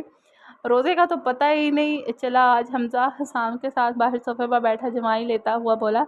हाँ, सारा दिन सोने के बाद हसाम की नज़र से वतन से भरपूर आवाज़ पर जहाँ दिलरा के लबों पर हंसी फैली थी, वहीं हमजा पूरा सा मुँह बनाया गया। भाई, आज के बाद ज़्यादा बात नहीं करूँगा मैं। वो नाराज़गी से कहता सोफे पर नीम दराज हो गया। और ऐसा मुझसे क्यों का रोनमा होगा, वो भी इस सदी में? हसाम के सवाल पर हमजा ने चेहरे से तकिया हटाकर बहुत अक्कड़ कर से देखा। क्योंकि सांस भी लो तो 4 लोग दूर हो जाते हैं। वो भरपूर एक्टिंग करता बोला था। दिल आराम मज़े से बैठी इनकी नोक झोंक से मुस्तफ़ीद हो रही थी। बेटा, तुझे एक अच्छी टूथपेस्ट की ज़रूरत है। बस बदबूदार सांसें लोगे तो लोगों ने दूर होने पर मजबूर ही करेंगी ना। हसाम एक दफ़ा फिर मैदान मार चुका था, जिस पर अब की बार दिल आरा के साथ साथ लाउंज में दाखिल हुए थे। बात की भी हंसी शामिल हो गई थी। पार्सल आ गए? अबाद के हाथों में मौजूद बैग्स देखते हमजा पुरजोश होकर बैठता हुआ पूछने लगा, तो बाद मुस्कुराता हुआ सारे हसाम भी पुरजोश से इसके करीब आ गया। ऐसा क्या है इनमें जिस पर इस कदर पुरजोश हुआ जा रहा था? दिलहरा इन तीनों के चमकते चेहरे देखकर पूछे बगैर ने आपके हाथ का जुड़ा? हसाम की शो आवाज़ पर बेसाता दिलहरा के गुलाबी गाल लाल हो गए। यहाँ आए, आपको भी मिलकर देखते हैं। हमजा के इश्तियाक से बोलने पर दिलहरा इनके करीब ही नीचे मैट पर बैठ गई, तो अबाद बैग्स खोलने लगा। देखते ही हमारी होने वाली भाभी को हमारी पसंद भी आती है या नहीं। हमजा के बात पर दिलहरा इसके सर पर चट लगा के रसीद कर गई। दिलहरा शॉपिंग पर जाने से मना करती हुई इन्हें कह चुकी थी कि वो अपनी मर्ज़ी से जो भी लाएंगे वो खुशी खुशी पहन लेगी, जिन पर इन सब के चेहरे खिल उठे थे। कितना शौक़ था इन्हें कि इनकी कोई बहन होती और वो इस सब के शौक़ पूरे करते। दिलहरा की सूरत में इनका यह ख्वाब पूरा हो चुका था। इन तीनों ने साकिब के मशवरे से ऑनलाइन चीज़ें पसंद करके ऑर्डर कर दी थी। अर्जेंट डिलीवरी के साथ निकाह इतवार की जगह जुम्मे को रखा गया था, जिसकी वजह से इन्हें तैयारी का वक्त मिल गया था। पहले बैग में से सुर्ख रूसी जोड़ा निकला था, जिसे देखकर दिलहरा के मुंह से बेसाख्ता माशाल्लाह निकला था। ये जोड़ा इसकी सोच से बढ़कर हसीन था। खिलते हुए सुर्ख रंग के लहंगे और सुनहरी खूबसूरत काम किया गया था। जोड़े के अलावा 3 जूते, jewellery, perfumes, face wash, lotions, makeup का सामान और घर पहनने वाले वो जोड़े थे। हर चीज़ बहुत खूबसूरत और नफीस थी। हमने बस चंद एक ज़रूरी चीज़ें खरीदी हैं निकाह के लिए। बाकी शॉपिंग आप भैया के साथ जाकर अपनी मर्ज़ी से करिएगा। बात की बात पर दिलहरा की आंखें भीगने लगी। माँ बाप के बाद इसने दर दर की ठोकरें खाने वाली लड़की ने कहाँ देखी थी ऐसी मोहब्बत और ऐसा मान। इसने दी थी इसे आज तक ऐसी इज्जत। इसकी बरसती आंखें देखकर वो तीनों एकदम परेशान हो उठे। क्या हुआ आप रो क्यों रही हैं आप? हमजा बेचैनी से इसके नज़दीक आता पूछने लगा, क्या आपको हमारी पसंद की गई चीज़ें अच्छी नहीं लगी? आप रोए मत, जैसा आप चाहेंगे वैसा सब मिल जाएगा। हसाम भी इसे तसल्ली देता बोल उठा, जी दिलअरा, हसाम सही कह रहा है, हम आपकी पसंद की चीज़ें मंगवा लेते हैं, इसमें कौन सी बड़ी बात है। इबाद भी हसाम से इत्तेफाक करता बोल उठा। दिलअरा को मज़ीद रोना आने लगा। ऐसा कुछ नहीं है, बस इतनी मोहब्बत और मान देखते मेरी आंखें भर आई। ये सब मेरी सोच से बढ़ के खूबसूरत है। वो नाम आंखों से मुस्कुरा दी तो इन तीनों भाइयों की जान में जान आई। कसम से हसीना रा, आपने सही कोकिला वाला किरदार अदा किया। अब मैं पल में गोपी बहू बन गई हैं। डरा के रख दिया हमें, और सामने हमेशा की तरह उल्टी मिसाल ही दी थी। दिलहरा हंसते हुए इसके कंधे पर थप्पड़ चढ़ गई। अल्लाह अल्लाह, इतना नाजुक हाथ, नाश्ते में फूल खाती है क्या? असाम की जुबान फिर से फिसली तो दिलहरा हंसती चली गई। इसे खुश देखकर वह तीनों भाई सुकून का सांस भर गए। कसम से हसीना रा, आपने सही कोकिला वाला किरदार अदा किया है और अब आप पल में गोपी बहू बन गई हैं। डरा के रख दिया हमें। हसाम ने हमेशा की तरह उल्टी मिसाल ही दी थी। दिलहरा हंसती हुई इसके कंधे पर थप्पड़ जड़ी। अल्लाह अल्लाह, इतने नाजुक हाथ, नाश्ते में फूल खाती हैं क्या? हसाम की ज़ुबान फिर से फिसली तो दिलअरा हंसती चली गई। इसे खुश देखकर वो तीनों भाई सुकून का सांस भर गए। यार मैं तो थक गया। हमजा दब से सोफे पर बैठा। बोला तो पास खड़े हसाम ने से भरपूर घूरी से नवाजा। ऐसा कौन सा भारी भरकम काम किया है तुम्हारे इस नाजुक वजूद ने जो थक गए हो तुम? हसाम इसके कंधे पर थप्पड़ सीख गया तो हमजा चीख उठा। किन जालिम लोगों के हत्थे चढ़ गया मैं अभी। लोगों के भाई होते हैं एक जो अपने छोटे भाइयों पर एक खरोच भी नहीं आने देते, और एक यहाँ मेरे भाई हर वक्त मुझे पंचिंग बैग समझ के धोते रहते हैं। हमजा की रूहानी आवाज़ पर पास से गुजरती दिलारा फौरन से इसके पास आई। क्या हुआ मेरी जान, किसी ने कुछ कहा है क्या? वो हमजा के पास बैठती परेशानी से पूछ उठी। वो भी बात के साथ सैलून से आई थी फेशियल वगैरह करवा के। आप ही मेरे भाई हर वक्त मुझे गंदे कपड़े समझ कर धोते रहते हैं। वो अपना दुखड़ा फिर से रो बैठा। सारा उबाद भाई तो नहीं मारते कभी, बस हसाम ही मजाक मजाक में मार लेता है। वो तेज़ी से बोली जिस पर हमजा के साथ साथ हसाम की आंखें भी फैल गई। सबके इबाद लब दबा कर बैठ के वाह भाई वाह, सर की हमायत में बोल उठी आप, और मैं जो दिन रात आप ही करता रहता हूँ, मेरा कोई ख्याल ही नहीं है। इसके आवाज़ में मसनूई हैरत के साथ साथ शरारत भी नाच रही थी, जिसे महसूस करते दिलरा के गाल गुलाबी दहक उठे थे। फजूल बातों को छोड़कर तैयारी शुरू कर दो, अब मजीद घंटे तक मेहमान आना शुरू हो जाएंगे। साकिब की संजीदा आवाज़ सुनते जहाँ वो तीनों भाई सीधे होकर बैठे, वहीं दिलरा सर पर दुपट्टा लिया पेशानी तक खींच गई, जिस पर हसाम हमजा सीटी बजाने लगे। ओहो, इनकी हरकत पर साकिब ने इन्हें घूर कर देखा जो दिलहरा को तंग कर रहे थे। आप ही आपको पता है कल मैंने खुद को टीवी में देखा। हसाम की बात पर दिलहरा ने एक झटके से चेहरा मोड़कर हसाम की तरफ देखा। सच में? वो पुरजोश होती सवाल करने लगी तो इसका जोश देखते साकिब के खिलाफ धीमी सी मुस्कुराहट में डाल गई, जबकि बाकी दोनों भाई सुकून से बैठे थे जैसे जानते हो अच्छी तरह हसाम को। हाँ ना, आप भी खुद को देख सकती हैं। इसकी बात पर दिलहरा के चेहरे पर नासमझी भरे तासरात फैल गए। पर वो कैसे? इसके सवाल पर साकिब नफी में सर हिलाता अपने कमरे की तरफ चल दिया। इससे दिलहरा पर भी हंसी आ रही थी, जो अब तक हसाम की आदत को न समझ सकी थी। जाहिर है टीवी बंद करके। इसकी बात पर जहाँ हमजा और बात की हंसी छूटी थी, वही दिलहरा आवाज़ बड़ा कुशन इसके सर पर मार गई, जिसे वो हंसते हुए थाम गया। वो नाम आंखें लिए चांदनी के कंधे से लगी बैठी थी। अभी कुछ सेकंड्स पहले ही वो अपने पूरे हकूक साकिब जमाल को सौंप कर इसे अपने जिस्म जान की मालिक बना चुकी थी। चांदनी इसके पास ही थी। निकाह के वक्त निकाह होते ही मौलवी साहब और तीनों भाई कमरे से बाहर चले गए तो दिलहरा चांदनी के कंधे से लगती रो दी। इसे इस वक्त किसी हमदर्द कंधे की शदीद ज़रूरत थी। माँ बाप की कमी तो ज़िंदगी के हर मोड़ पर वहीं महसूस हुई थी, पर आज के दिन ये कमी बहुत ज़्यादा खिल रही थी। किसी बदनसीब दुल्हन की तरह, जिसे अपनी ज़िंदगी के इतने बड़े दिन माँ बाप की शफकत ही ना मिल पाई। गले से लगाकर दुआ देने वाला कोई अपना ही इसके साथ ना था। बस करें दिलहरा, इतनी प्यारी लग रही हैं, रो रो कर सब हराव कर लेंगी। चांदनी की मोहब्बत भरी ढांड पर वो आंखें पहुँचती इससे अलग हुई। हम अच्छी दोस्तें हैं ना, तो अपनी दोस्त की मानकर ये आंसू साफ करें और प्यारी सी स्माइल दें मुझे जल्दी। इतने हाथ मौके पर ऐसी रूखी सूखी सूरत मत बनाए। वो खुद से दिलहरा के आंसू साफ करती बोली तो इसकी मोहब्बत महसूस करती दिलहरा दिल से मुस्कुरा दी। गुज़रे चंद दिनों में इन दोनों की बहुत अच्छी दोस्ती हो चुकी थी। अभी वो मज़ीद कोई बात करते जब दरवाज़ा नाक करके हमजा, हसाम और इबाद कमरे में दाखिल हुए। वो तीनों दिलहरा को बड़े भाइयों की तरह प्यार और दुआएं देकर इसे अपने साथ का सांस दिला गए। चांदनी आपी दिल आपी को बाहर ले चलें आप। हसाम नकाब में छुपी हुई चांदनी से बोला तो वो सर हिला गई।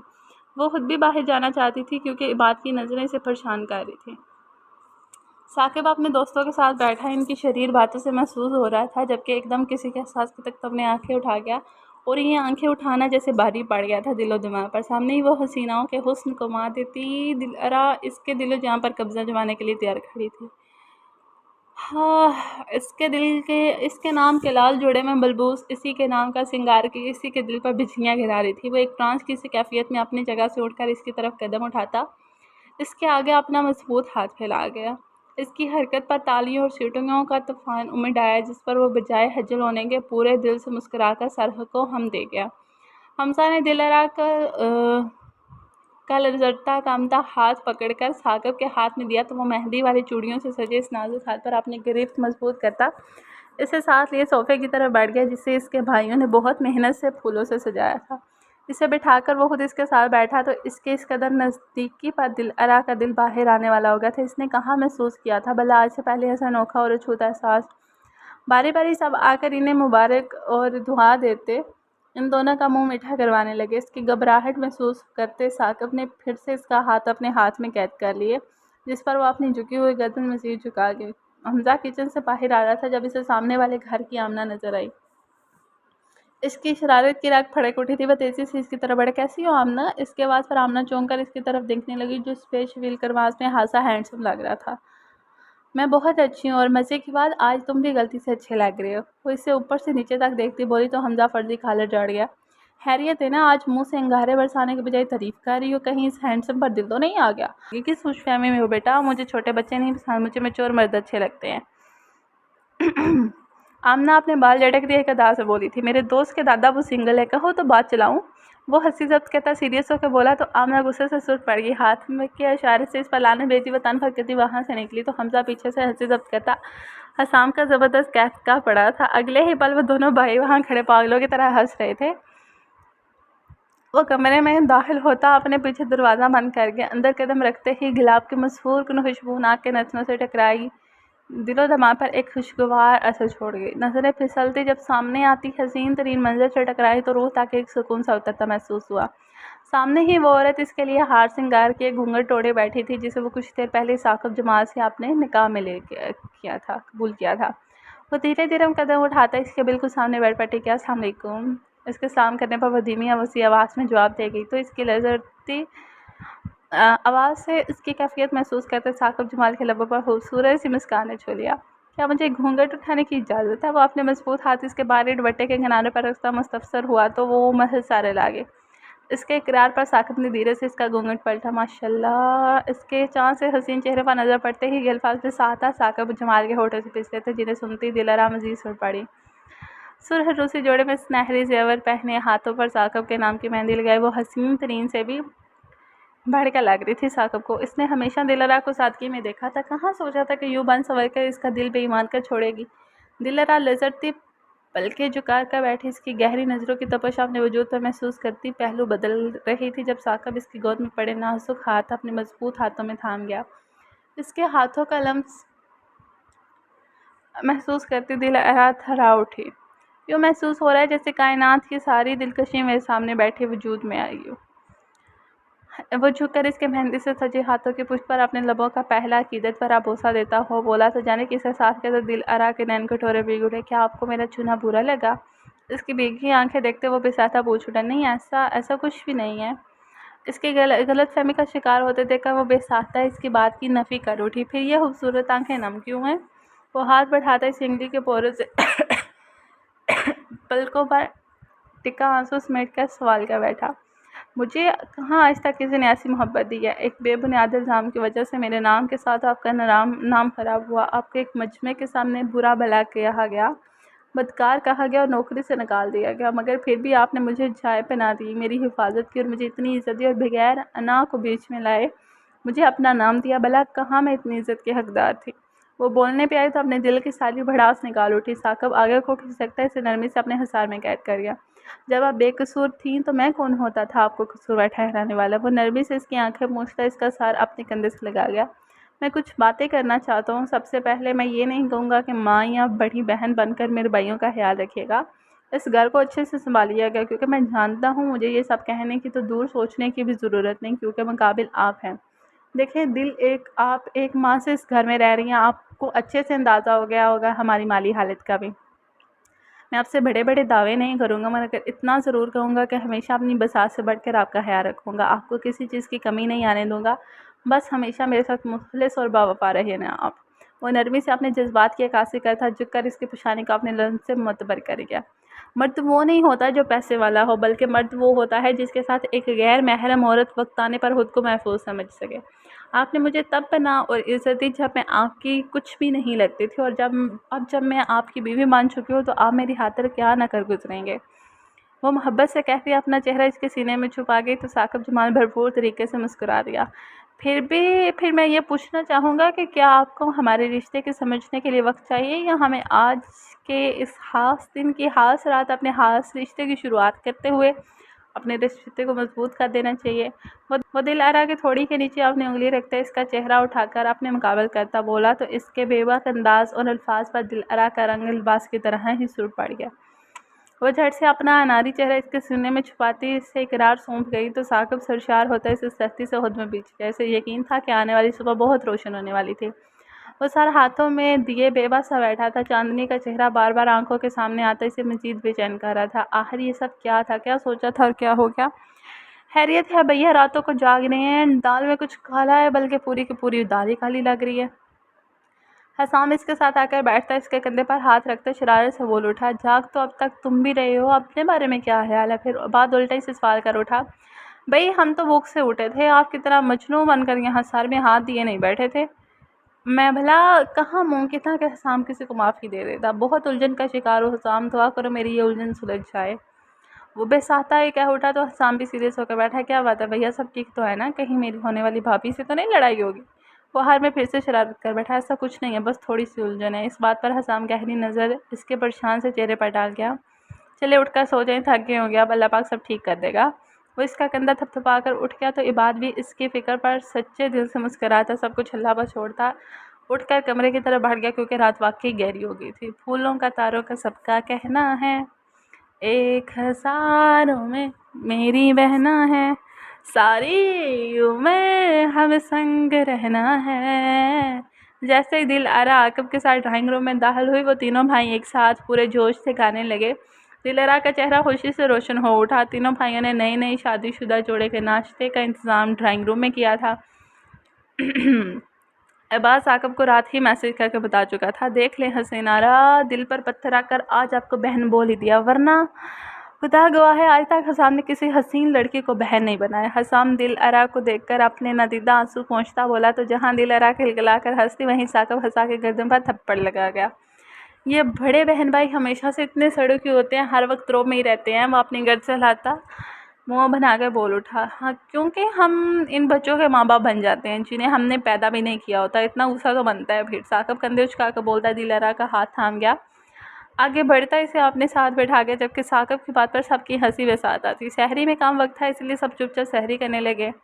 ले जी चांद नज़र आ गया, मैंने कहा था ना इस दफ़ा भी 29 रोज़े ही होंगे, पर कोई मेरी बात पे यकीन करे तो ही ना। हसाम चीख चीख कर बोल रहा था, यार बस कर दे, मान लिया कि तुम नजूमी है, पर अब हमारे कान के पर्दे तो ना फाड़। हमजा झुंझला कर बोला तो हसाम इसकी बात पर इसे घूर कर रह गया। ईशा की नमाज के बाद साकब बाहर किसी दोस्त के पास रुक गया था, जबकि वो तीनों घर आ गए थे। अभी सुबह ईद होने का ऐलान हुआ था। दिलरा उठकर जल्दी से रेडी हो जाए, मैं बाइक निकाल रहा हूँ। तभी साकब लाउंज में आता दिलरा से बोला तो इसकी अजरत पर वो भी अपनी जगह से उठ खड़ी, पर जाना गए वो भी इस वक्त इसे देखते बेसादा पूछ उठी, अरे भाभी जान इस कदर मासूम क्यों है? अब जाहिर सी बात है चांद रात पर आपको मेहंदी और चूड़ियाँ ही दिलवाने ले जाएंगे ना। मेहंदी आपकी ही लगी है, मगर थोड़ी सी जब भैया को भरी हुई मेहंदी पसंद है। क्यों भैया से ही कह रहा हूँ ना मैं। हसाम की बात पर जहाँ दिलअरा के चेहरे पर शर्म की मुस्कुराहट चमकी, वहीं साकब इसे घूर कर रहेगा। बहुत ज़ुबान चलने लगी है तुम्हारी, जय दिल आप चादर ले आए जल्दी से। हसाम को घूर का वो दिलअरा से कहता बाहर निकल गया तो दिलअरा भी कमरे की तरफ बढ़ आई। भैया कैसे लाल गुलाबी हो गए थे चोरी पकड़े जाने पर। इनके जाने के बाद हमजा और हसाम हाथ पर हाथ मार कर हंसती है। साकब उठकर जैन नमाज का वक्त हो गया। वो कब से इसके सराहने खड़ी से उठाने की कोशिश कर रही थी, पर वो ना जाने आज क्या खाकर सोया था, इसकी नींद ही पूरी नहीं हो रही थी। सोने देना दिल, आप भी सो जाएं। नींद में कहता वो इसका हाथ थाम कर इसे अपनी तरफ खींचने लगा। जब इसका इरादा समझते वो तेज़ी से पीछे हट गई। साकिब मैं जा रही हूँ किचन में, आप सोते रहें। अब धमकी बड़े अंदाज में कहती वह कमरे से निकल गई तो साकिब जो कब से जानबूझकर इसे तंग कर रहा था बदमज़ा होकर उठ गया। बहुत ही अनरोमेंटिक बीवी मिली है मुझे, खुद से कहता वो उठकर अलमारी की तरफ बढ़ गया जहाँ वो इसका आज के दिन पहनने वाले सूट लटका के थे। ड्रेसिंग टेबल पर नज़र पड़ी तो इसकी सारी चीज़ें सलीके से रखी नज़र आईं। वो मुस्कुराता हुआ कपड़े पकड़े बाथरूम की तरफ बढ़ गया। ईद मुबारक आपकी जान। वो टेबल पर शीर खुरमा रख रही थी जब हमजा की आवाज़ आई। वो मुस्कुराता हुआ इसे अपने साथ लगाकर इसके सर पर हाथ आ गया। ईद मुबारक मेरी जान। वो मुस्कुराते इसके गाल थपथपा के हमजा के पीछे ही वो तीनों भाई भी आ गए। ईद मुबारक बेगम जान। इबाद और हसाम से मिलने के बाद वो अपनी जगह पर ही खड़ी थी जब साकिब इसके करीब आता। इसका चेहरा हाथों में थाम कर इसकी पेशानी पर अपना लम्स का फूल खिला गया। ओए होए, वो तीनों शरारत से सीटी बजाते कि कोर्स में बोले तो दिल अराज छिप उठे। शर्म करो तुम लोग, अपने हक लाल की बीवी से ही ईद मिलाऊं। इन तीनों को घूरता वो कुर्सी खींच कर बैठ गया तो वो सभी अपनी अपनी जगह संभालिए। दिलरा इना मीठा सर्व करने लगी। मीठा खाने के बाद वो सब लोग लाउंज में आकर बैठ के साकिब की नज़रें भटक भटक कर दिलरा पर उठ रही थी, जो आज गुलाबी लिबास में खुद भी गुलाबी परी बनी हुई थी। हौसला रखिए भाई, आपकी हैं। हमजा की शरारती आवाज़ पर दिलरा सड़पटा गई, बातों में मत लगाओ, मेरी ईदी निकालें। शाबाश साहब। वो कमर पर हाथ रखती रौब से बोली तो इसके अंदाज पर साकिब आबरू हिचकाकर इसे देखने लगा। लें अपना जन्ना जवान हसीनो जमील भाई पूरा का पूरा आपको दे दिया हमने, और बोनस में 3 अदद हैंडसम से भाई भी, इसके बाद भी आपको ईदी चाहिए क्या? हसाम ड्रामाई अंदाज में बोला तो दिलरा का मुंह खुल गया हैरत के मारे। ये गिफ्ट तो मुझे अल्लाह पाक ने दिया है, इसलिए आप ज़्यादा चलाक मत बने। चले शाबाश जल्दी निकाले मेरी ईदी, वो दबंग अंदाज में कहती। सबसे पहले अपना मेहंदी से सजा हाथ साकिब के आगे फैला के तो मुस्कुराहट दबाता अपनी जेब से वॉलेट निकाल कर इसकी हथेली पर आ गया। भैया आपकी आंखों से लग रहा है कि आप हसीन आरा का हाथ चूमना चाहते हैं। अगर ऐसा कोई इरादा है तो क्या हम अपनी आंखों पर हाथ रख लें? वो क्या है ना कि हम मासूम बच्चे अभी खराब नहीं होना चाहते। हसाम हंसता हुआ बोला तो साकिब इसकी तरफ क्वेश्चन फेंक गया। दिलरा साकिब के बाद इन तीनों की तरफ भारी भर गई तो वो भी इसकी ईदी शराफत से इसके हवाले करके। किस कदर शौक था इन्हें बहन का, अब वो सारे शौक दिलरा इससे ही पूरा करना चाहते थे। थोड़ी देर मजीद बातें करने के बाद वो सब लोग घर से निकल पड़े। अब इनकी मंजिल कोई और थी। चांदी ड्राइंग रूम आओ, मेरे साथ कुछ मेहमान आए हैं तो अब्बू तुम्हें बुला रहे हैं। बावी की बात पर चांदनी हैरान लगी। वो पर्दा करती थी और इसके अब्बू कभी भी इसे गैर लोगों के सामने नहीं बुलाया करते थे, पर फिर आज कौन से ऐसे खास मेहमान आ गए थे? वो सारी सोचों को झटकती नकाब करती ड्राइंग रूम की तरफ बढ़ गई। सामने सोफे पर दिलरा को बैठे देखकर इसे खुशगवार हैरत ने आन घेरा। वो जोर से दिलरा की तरफ बढ़ती इसके गले से ला गई थी। इससे अलग होने के बाद वो वहीं दिल के साथ सोफे पर बैठ गई, क्योंकि ये इसकी अम्मी का हुक्म था। दिलरा की पूरी फैमिली वहाँ मौजूद थी। अंकल आप अगर चाहें तो सोचने के लिए वक्त ले सकते हैं, बाद आपकी आंखों के सामने ही पला बढ़ा है, बाकी आप फिर भी जितना चाहें वक्त ले लें, पर जवाब हमें हाँ में ही चाहिए। साकिब की बात पर चांदनी ने न समझी से इसकी तरफ देखने लगी। बेटा तुम लोग को मेरे अपने बच्चे हो, भला मुझे कैसे नहीं पता होगा? इबाद जैसा हीरा तो मुझे ढूंढने से भी नहीं मिलेगा अपनी बच्ची के लिए। अपने अब्बू की बात सुनकर चांदी का दिल धड़क उठा। क्या वही बात हो रही थी जो वो समझ रही थी? चांदी बेटा तुम्हारे साकिब भाई बात का रिश्ता लेकर आए हैं तुम्हारे लिए। हमें तो दिलो जान से ये रिश्ता पसंद है, तुम अपनी रजामंदी बताओ ताकि बात आगे बढ़ाई जा सके। इनकी बात पर चांदनी की हथेलियां नम पड़ गई। कहाँ सोचा था कि दिल की मुराद यूं भी पूरी हो जाएगी। जैसे आप लोगों की मर्जी, मैं आपकी रजा में राजी हूँ। धीमी आवाज़ में अपना इकरार सुनती वो तेज़ी से कमरे से निकल गई। वो अपने कमरे में बेयकीन सी बैठी थी जब भी दोबारा भाभी कमरे में आए। चंदा अब्बू कह रहे हैं कि एक दफ़ा इबाद से मिलकर जो बात करना चाहो कर लो और सोच समझ लो, क्योंकि पूरी ज़िंदगी का मामला है। जल्दी से आ जाओ, वो इंतज़ार कर रहे छत पर।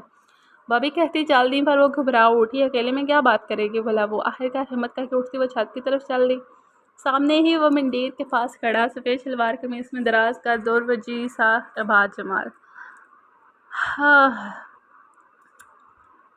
इसके कदमों की आहट पर वो रूह मोड़कर इसकी तरफ देखने लगा, जो कि नीले रंग के लिबास में नकाब ओढ़े नजरें झुकाए खड़ी थी। क्या हम बैठकर बात कर सकते हैं? वो डायरेक्ट इसकी आंखों में देखता सवाल कर गया तो चांदनी सर हिलाती एक तरफ पड़ी कुर्सियों की तरफ बढ़ गई।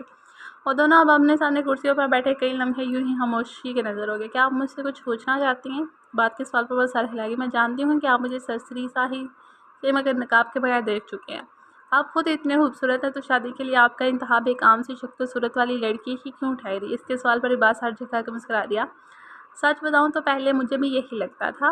बात की बात पर पल भर को जाने का सांस सा रुका। फिर मैंने जाना कि जिससे मोहब्बत हो जाए वही हसीन तरीन है। अगली बात तो इससे भी ज़्यादा जानलेवा थी। क्या वो चांदी से मोहब्बत की बात कर रहा था? और वल्लाह ये बहुत हसीन होता है जब आपका आशिक अपने महबूब से ये इतराफ़ करता है कि वो उसकी मोहब्बत में पागल है, और सबसे ज़्यादा बात ये कि उसका महबूब भी उसी से मोहब्बत करता हो। ये तो वो कहते हैं ना, अल्लाह की देन है जिसके नसीबों में हो। आपको निकाह में देखते अपना दिल आप पर हार रहा हूँ। आपको निकाब के बगैर देखा भी तो महज हसाती तौर पर, और फिर अदराक हुआ कि मोहब्बतें सूरतों की मोहताज नहीं हुआ करती, बल्कि जिससे मोहब्बत हो जाए वही हसीन तरीन है। बाकी की तारीफ हलाल रिश्ते में बंद कर दूंगा। क्या ख्याल है? वो जो मशहूर होती इसका एक एक लफ्ज़ सुन रही थी, आखिरी अल्फाज से पूरी तरह शर्मा गई। क्या मुझे अपनी ज़िंदगी में शामिल होने का शर्फ बख्शेंगी आप? अब की बार वो वाज़ेह अल्फाज में पूछ गया तो वो सर हिलाकर इकरार करती वहाँ से उठकर तेज़ी से नीचे की तरफ चल दी। इसके जाने के बाद इबाद सरशारी से मुस्कुरा दिया। इसने सही वक्त पर सही फ़ैसला ले लिया था, जिस पर वो अपने अल्लाह का शुक्रगुजार था। इसे यकीन था चांदनी इसकी ज़िंदगी में हमें शामिल होकर इसकी ज़िंदगी को भी रोशन कर देगी। आखिर एक नेक औरत अल्लाह की तरफ से बेहतरीन तोहफ़ा होती है। वो मुस्कुराता हुआ खुद भी नीचे की तरफ चल दिया, जहाँ इसके जान से अजीज़ रिश्ते मौजूद है। साकिब मैं कब से पूछ रही हूँ हम कहाँ जा रहे हैं और आप हैं कि बता ही नहीं रहे। दिलरा नाराज़गी से बोली तो साकिब ने मोहब्बत भरी नज़रों से अपनी जान से प्यारी बीवी को देखा। इनकी शादी को 3 माह गुजर गए थे और इस अरसे में दिलरा इसे जान से भी प्यारी हो गई थी। बस पहुंच गए, खुद ही देख लीजिएगा। वो बाइक रोकता बोला तो दिलरा ने ना समझी से सामने नज़र आती अस्पताल की इमारत को देखा। हम यहाँ क्यों? इसके सवाल पर साकिब बगैर जवाब दिए इसे आपने साथ ले आता आगे बढ़ने लगा। वो इसे साथ ही एक कमरे के आगे रुका तो दिलरा का दिल घबराने लगा। साकिब ने तसल्ली देता दरवाज़ा खोलकर इसे अंदर लिए दाखिल हो गया। बेड पर मौजूद देखते दिलरा की आंखें हैरत से फैसानियाँ। ये नाम सरगोशी की मानद इसके होंठों से पिसला था। इसके दोस्त या ये कहा जाए कि इसे बदनाम करने वाली हस्ती होशोवास से भगाना बिस्तर पर पड़ी थी। इसे क्या हुआ साकिब? वो बेचारी से साकिब से पूछने लगी। रेप के बाद मर्डर अटैक। साकिब के जवाब पर वो दोनों हाथ होठों पर जमा गई। जब इंसान हसद की आग में जलता दूसरों पर कीचड़ उछाले तो कैसे मुमकिन है कि अल्लाह इंसाफ न करे। इसने अपने बॉयफ्रेंड आसिफ के साथ मिलकर हम पर इल्ज़ाम लगाया और खुदा का इंसाफ देखें आसिफ इसका रेप करके इसे बहुत बुरी हालत में फेंक गया। ये तब से कोमा में है। मैं सीसीटीवी फुटेज निकलवा कर यूनिवर्सिटी में ही बेगुनाही साबित कर चुका हूँ, पर मुझे अफसोस है कि ये अपने मुँह से इकरार न कर सके, पर दिल मुतमईन है कि अल्लाह बेहतर इंसाफ करने वाला है। आसिफ फरार हो चुका है, पर मुझे उम्मीद नहीं यकीन है कि इसी की रस्सी भी ज़रूर खींचेगा अल्लाह। साकिब की बात पर वो अबतीदा होती रोती, मैंने इसे माफ़ किया साकिब, मैंने माफ़ किया, अल्लाह इसकी सज़ा कम करे आमीन। वो साकिब के कंधे से लगी रो दी तो वो इसे साथ लिए वहाँ से निकल आया। अल्लाह ने इनका इंसाफ कर दिया था। जब मामला अल्लाह के सुपुर्द कर दिया था तो वो बेहतरीन इंसाफ करने वाला है बेशक। दी एंड। तो इसी के साथ हमारा नावल की होती है दी एंडिंग। उम्मीद है आपको ये नावल भी काफ़ी अच्छा पसंद आया होगा, काफ़ी लाइक किया होगा आप लोगों ने। मिलते हैं अगले सेकंड वाइफ नावल बेस, ठीक है? तो मिलते हैं उस स्टोरी के साथ, देखते हैं उसमें क्या होने वाला है और होप सो आपको वो नावल भी बहुत पसंद आएगा और ये भी आपको बहुत पसंद आया होगा। तो मिलते हैं अगले नावल के साथ, अगली स्टोरी के साथ। तब तक के लिए हमारे साथ जुड़े रहिएगा, हमारे चैनल को सब्सक्राइब कर देते हैं। मिलते हैं अगले नावल के साथ, तब